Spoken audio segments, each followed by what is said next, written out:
Calls మెర్జింగ్తో ఖాతా ఖాళీ తెరపైకి సరికొత్త సైబర్ మోసం గుర్తు తెలియని నంబర్ నుంచి కాన్ఫరెన్స్ కలిపితే అంతే సంగతులు ఐవీఆర్ ఓటీపీ వాయిస్ విని డబ్బులు దోచేస్తున్న నేరగాళ్ళు ఇక మంచిగుడి సైబర్ నేరగాళ్ళు కాల్ మెర్జింగ్ పేరిట మరో కొత్త మోసాన్ని ఎంచుకున్నారు. గుర్తు తెలియని వ్యక్తికి కాల్ చేసి నేను మీ ఫ్రెండ్కు బాగా కావాల్సిన వాడిని, అతను మీ నంబర్ ఇచ్చాడు అని నెమ్మదిగా మాట కలుపుతారు. అవతల వ్యక్తి గుర్తుపట్టలేదు అని చెప్పగానే తను మీకు కాల్ చేస్తాడు. లిఫ్ట్ చేసి కాల్ మెర్జ్ చేయండి, అప్పుడు మీకే క్లారిటీ వస్తుందని నమ్మిస్తారు. అది నమ్మి ఒకవేళ కాల్ మెర్జ్ చేయగానే ఐవీఆర్ ఓటీపీ వాయిస్ విని సైబర్ నేరగాళ్ళు క్రెడిట్ కార్డులు బ్యాంకు ఖాతాలను ఖాళీ చేస్తున్నారు. ఈ తరహా మోసం పట్ల జాగ్రత్తగా ఉండాలని ఇన్ని రకాలుగా దొంగలు కూడా వాళ్ళ యొక్క తెలివిని ఇట్లా రూట్లు మారుస్తూ ఉన్నారు ఏ రకంగా దోసేయాలని చెప్పి.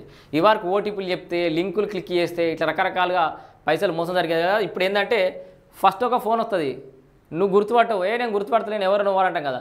అయ్యో నేను నీ ఫ్రెండ్కు పలానా రమేష్కి బాగా కావాల్సిన ఆయనకు కావాలంటే ఫోన్ చేస్తాడు, దాన్ని ఏమంటారు కాలు మర్జీ చేయంటారు అన్నట్టు, కాన్ఫరెన్స్ కలపమంటారు అన్నట్టు. ఇట్లా మర్జీ కొట్టంగానే ఆ టైంకి ఒక ఓటీపీ వస్తుంది. అవతల సైడ్ నువ్వు ఏం జరుగుతుందో ఆడియో వినిపిస్తాడు. ఆ టెక్నాలజీ ఉందట. నీ ఫోన్లోకి వచ్చిన ఓటీపీ ఆడియో విని నీ అకౌంట్లోకి వెళ్ళి పైసలు ఖాళీ చేసేస్తారు. ఇక ఇది దుకాణం, ఇట్లా కొత్త దుకాణాలు కూడా మోపోయినాయి.